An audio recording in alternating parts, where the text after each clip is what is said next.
I want to bring in Larry Elder. He's our California guy of the moment. What's your reaction to this affordable housing topping $1 million per apartment? What's going on?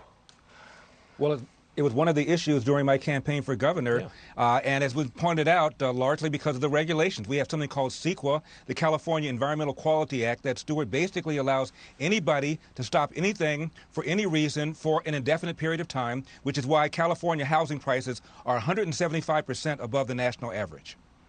Well, will California reverse itself and allow more homes to be built?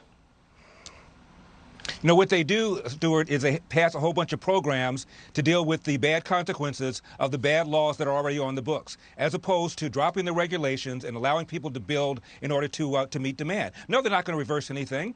This is a state that used to be the headquarters of all 10 of the major oil and gas companies. It is now headquartered to none of them because of the regulations. Virtually every industry is being regulated out of business except for big tech. This is why people are leaving California for the very first time in 170 years.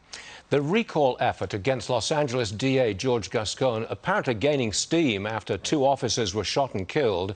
The parents are blaming the progressive DA for their son's death.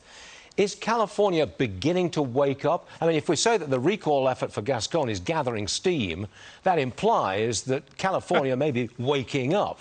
Is California waking up? I don't think so. I really don't. You look across the state, Gavin Newsom is still above water. Gavin Newsom is the guy that appointed George Gascon to the DA of San Francisco. And the outrage last week, as you pointed out, 2 officers, El Monte, murdered by a man who would not have been out but for the soft on crime policies of George Gascon. 2 years ago, this felon was arrested for illegal possession of a firearm by a felon, faced 3 years. According to the assistant DA who handled the case, because of George Gascon, this guy ended up getting 20 days in jail and 2 years probation. And just the day before he murdered these 2 officers, his probation officer wanted to revoke his probation because allegedly he assaulted his girlfriend. But he wasn't arrested.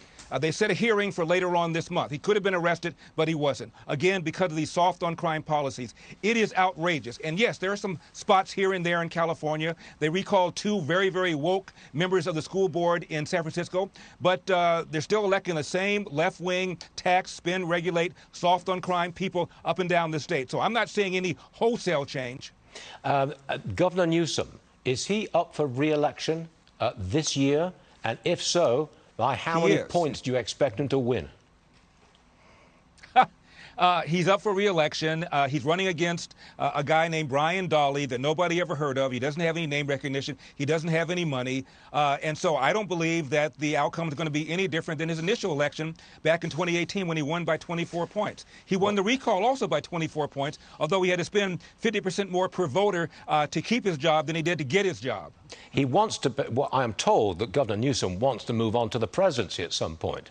Do you think he's got a shot at becoming the president? Do you think the rest of the country would accept a California liberal? I would hope not, but yeah, he wants to become president, and he's a young man, so he can wait several election cycles in order to do it. He's always wanted to be president. I think he wanted to be president when he's in the 5th grade. That's been his goal all along, and yes, eventually he's going to run for president. There's no question about it. Whether people outside of California will elect this crazy man is another issue. I certainly hope not. However, Kamala Harris ended up becoming vice president, and she's just as left-wing as Gavin Newsom is. This is a dangerous warning, Larry, but you've put it on the table, and we hear you. Larry Elder. All right, we'll see you again soon, Larry. Thank you.